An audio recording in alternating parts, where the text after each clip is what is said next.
Otep à tous, bienvenue sur la chaîne des panafricanistes par essence, par conviction et par excellence. Celle des citoyens kémites par nécessité et obligation de combat. Nous sommes une chaîne qui n'est guidée que par nos ancêtres et rien que par les ancêtres qui appartiennent à l'égrégore du monde noir. Par conséquent, nous ne croyons en aucun Dieu venu de l'étranger. Toutefois, cette vidéo n'est aucunement destinée à inciter à la haine ou à la violence, car nous menons un combat qui est d'abord et avant tout spirituel, intellectuel et démocratique. Ensuite, il est politique, géopolitique et géostratégique contre l'impérialisme, le colonialisme, le néocolonialisme et l'endocolona, qui sont tous qualifiés de crimes contre l'humanité. Nous menons ce combat sur la base du principe fondamental que nous avons hérité de nos ancêtres kémites, qui est celui de la Mahat, c'est-à-dire solidarité, vérité et justice. Vous êtes donc en droit de connaître la vérité et nous avons l'obligation de vous dire la vérité, rien que la vérité, afin que justice soit rendue au continent africain. Et ça, c'est notre modeste contribution dans cette noble lutte en faveur de la souveraineté, la dignité, la solidarité et l'unité africaine. C'est exactement ça que nous appelons le panafricanisme. Bien-aimés frères et sœurs, vous savez très bien que l'Union africaine, les pays africains sont en train de mettre en place la ZLECA. Z-L-E-C-A-F. Zone de libre-échange africaine. Pour permettre à ce que les Africains puissent commercialiser entre eux, organiser le marché africain. Mais il y a un problème. C'est très bien de chercher, c'est une idée essentielle, fondamentale, parce que nous partons sur le fait que nous sommes unis. Hein. L'unité africaine oblige à ce que nous puissions partager nos échanges, nos produits, consommer d'abord africains. Parce que aujourd'hui, les échanges entre les pays africains, c'est le marché le plus faible. Nous consommons plutôt ce qui vient de l'extérieur, en dehors de l'Afrique, que ce que nos propres frères et sœurs africains fabriquent. Et ça, c'est un problème. Maintenant, les Africains ont décidé de créer cette zone de libre-échange. Vous savez quoi? En fait, ça ne va pas nous profiter. Ce ne sera pas au profit des Africains. Non. Nous n'allons rien tirer. Tel que les choses sont en train de se passer, on ne va rien tirer. Ce serait, en fait, je pense même que l'idée n'est pas africaine. L'idée est occidentale. L'idée est occidentale. Ce sont eux qui financent l'Union africaine, donc ce sont eux qui décident. Et ils l'ont fait pour eux, pour concentrer le marché africain à mieux consommer leurs produits. Ce qui est en train de se passer actuellement, que les gens ne vont pas vous dire, c'est que les Européens, là, ils sont en train de délocaliser dans certains pays africains. Pour nous avoir, qu'est-ce qu'ils brandissent? Nous allons des emplois à la clé. On va créer 10 000 emplois. On va créer 1 000 emplois. On va créer 3 000 emplois. Donc notre entreprise là, c'est bon. L'entreprise prend la nationalité du pays comme si c'était une entreprise de ce pays-là. Mais c'est une entreprise extérieure, notamment européenne ou même chinoise. Ils produisent et c'est depuis là. Ils vendent sur tout le continent africain et ils exportent.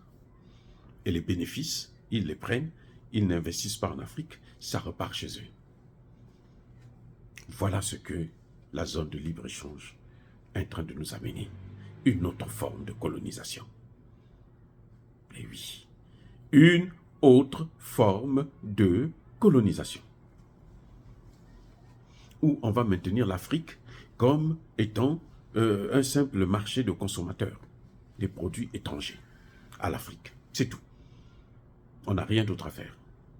Or, le développement est conditionné par l'industrialisation. Je reprends. Il n'y a pas de développement s'il n'y a pas d'industrialisation. Tant que nous n'allons pas commencer à produire nos richesses à nous, Africains, appartenant à des Africains, qui restent en Afrique, alors le développement c'est un leurre. Et le jour où ils vont se décider de fermer tout en bloc. Ils vont paralyser le continent. Je répète, ils vont paralyser le continent. Je vais prendre un exemple. Au Congo, à Pointe-Noire, Congo-Brazzaville, à Pointe-Noire, ce sont nos frères maliens qui tiennent les petits commerces, notamment pour ceux qui vendent le pain, et tous les produits de première nécessité. Alors, pour une raison ou pour une autre, ils n'étaient pas contents de la politique que le gouvernement menait à l'égard des ressortissants maliens, nos frères. Eh bien, les Maliens se sont révoltés. Ils sont rentrés en grève. Pendant plusieurs jours, dans tout Pointe-Noire, il n'y avait plus de pain. Parce que le pain était produit par qui? Par d'autres. Pas par des Congolais. C'est ça les conséquences lorsque vous prenez votre industrialisation, votre développement, vous mettez ça dans les mains d'un étranger. Là encore, ce sont des Maliens.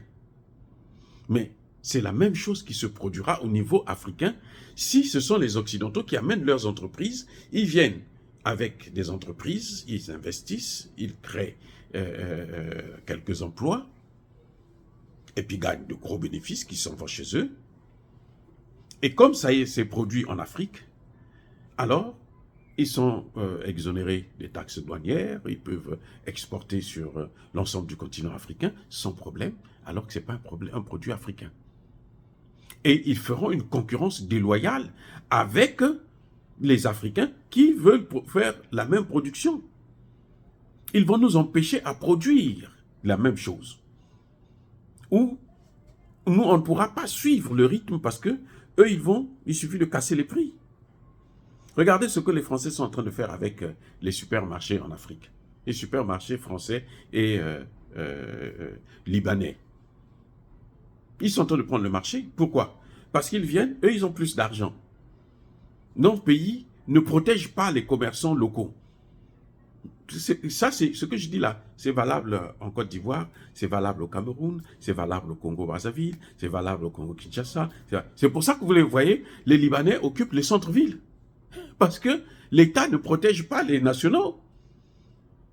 Et pourquoi l'État ne protège pas les nationaux? Puisque les Libanais leur donnent de l'argent, la corruption.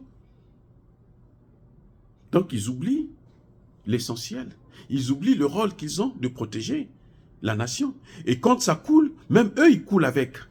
Mais ce n'est pas leur problème tant que eux, ils ont l'argent, leurs enfants, plus tard, seront les esclaves des Libanais. Ce n'est pas un problème pour eux. C'est ça la méchanceté de l'homme noir. C'est pour ça que nous subissons. C'est-à-dire que ce que nous subissons là, l'esclavage, la colonisation, là, ça a perduré. Ou ça perdure encore jusqu'à maintenant. Parce que parmi nous, il y a des gens qui sont trop méchants. Je dis bien, parmi nous, hein, il y a des gens qui sont trop méchants. Vous allez voir que la plupart des Africains qui souffrent, c'est d'abord le fait de leurs propres parents.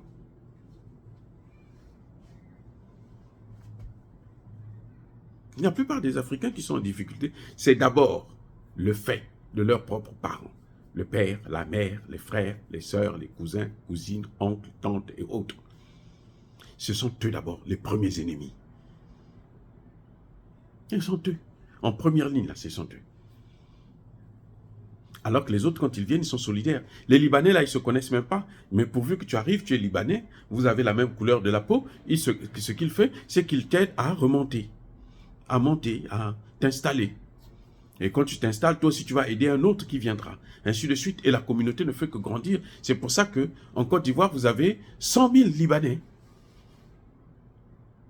Ah oui, plus de 100 000 Libanais qui ont pour certains la nationalité ivoirienne. Et maintenant, comme ils sont nombreux et ils ont les moyens, ils influencent le pays, vous savez quoi? Ils peuvent se permettre maintenant de tuer les Ivoiriens. Ils le font. Dans d'autres pays, au Congo, dans mon pays à moi, là, si vous avez affaire à un Libanais ou à un Chinois, eh ben, vous êtes foutus, les gars. Si vous partez à la police, eh ben, lui, on va le libérer tout de suite. C'est peut-être même vous qui allez rester là-bas. Alors que c'est lui qui a commis l'infraction. Vous partez à la justice, c'est pareil. Parce qu'ils ont... à la police, il y a un lieutenant, un général, un colonel qui va venir pour intervenir pour lui. À la justice, il y a un procureur, il y a un président de la cour qui va venir intervenir pour lui. Et vous, le national, vous êtes perdu. Donc cette zone de libre-échange, si c'est sur cette base-là, où les Africains ne se contrôlent pas, ne prennent pas le contrôle même des Africains, ne règlent pas des préalables. Vous voyez par exemple en RDC, toute cette guerre qu'il y a, ce n'est pas au bénéfice du Rwanda. Les Rwandais qui sont à l'étranger là, qui financent, hein, qui envoient de l'argent pour financer la guerre. Des Rwandais qui sont à l'étranger avec nous, nos frères et sœurs là, qui sont là, eux ils prennent leur argent, ils financent pour que les Rwandais puissent faire la guerre au Congo démocratique, pour prendre une terre du Congo. Ce qui ne pourront pas le faire, parce que tôt ou tard, les Congolais vont se réveiller. Avec ou sans Tshisekedi. On le voit déjà aujourd'hui avec les Wazalendo. Donc, et ils le font pour qui? Pour les étrangers. C'est-à-dire que c'est à travers la guerre que les Rwandais sont en train de mener au Congo démocratique que les États-Unis, la France, l'Allemagne, l'Angleterre viennent voler les matières premières et puis continuer à s'industrialiser. Et la zone de libre-échange n'aura aucun sens si l'Afrique n'est pas industrialisée, si l'Afrique n'a pas une monnaie. On a voulu créer notre monnaie, une monnaie africaine en Afrique de l'Ouest, l'ECO. Emmanuel Macron, un seul petit blanc, un minable, il vient, il stoppe tout le projet de tous ces grands, y compris le Nigeria. Ils se sont pliés, se sont mis à genoux. Un seul individu, un minable comme ça là, qui n'a rien. Il n'est même pas, il est plus endetté que l'ensemble du continent africain, réuni. Vous prenez la dette de chaque pays africain, vous additionnez ça, c'est 2 à 3 fois moins que la dette de la France. Mais c'est quand même un Français, Macron, qui vient, qui se lève. Il dit non, non, non, c'est le projet là que vous faites là, ce n'est pas bon. Voilà ce que moi je vous propose. Maintenant, quand le Mali, le Burkina et le Niger se réveillent pour dire non, stop, on va arrêter avec ça. Maintenant, nous allons prendre le contrôle de nos pays. Même le Nigeria se lève pour dire ah, toi là, on va te mener la guerre. Parce que nous, on a besoin de Bazoum qui avait donné le pays aux Occidentaux, à l'OTAN. Non. Mais comme ça, mais la Zeleka là ne peut pas marcher. Ça ne va pas nous enrichir, ça ne va pas nous profiter, ça ne va pas nous développer. Ce sera au profit des autres. Donc, une zone de libre-échange doit être précédée par un certain comportement sur le plan d'abord économique et financier, mais aussi sécuritaire. Vous ne pouvez pas avoir une zone de libre-échange à vous, et puis la sécurité est assurée par des étrangers, comme le Tchad qui reçoit toute la gang, tous les sbires, les mercenaires de Macron, ou le Gabon qui entretient encore des liens avec des voyous, des mercenaires français. On ne peut pas construire, bâtir une zone de libre-échange dans une situation d'insécurité, où les autres peuvent venir danser comme ils veulent dans nos territoires. Non, il faut que ça s'arrête. Il y a donc des préalables. Il faudrait que nous puissions d'abord mettre en place ce que c'est que la vraie souveraineté, en respectant les 3 paliers de souveraineté, c'est-à-dire la souveraineté politique, la souveraineté économique et la souveraineté militaire ou sécuritaire. Tant qu'on n'aura pas réuni ça, les zones de libre-échange là, ça servira les autres. Et ça va continuer à nous appauvrir, à nous mettre dans le même système de sous-développement que nous sommes jusqu'aujourd'hui. Dire cela, c'est inciter à la haine ou à la violence. Non, non, non et non. Yaba colère Yamalem. Encore une fois de plus, bien-aimés frères et sœurs, je persiste et je signe, soyez bénis. Soyez abondamment bénis par le Dieu des Kémites et par nos ancêtres angélisés.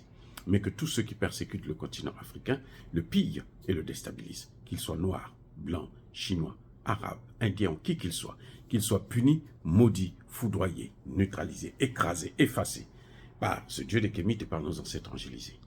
Vive l'Afrique éternelle. J'ai dit et j'assume.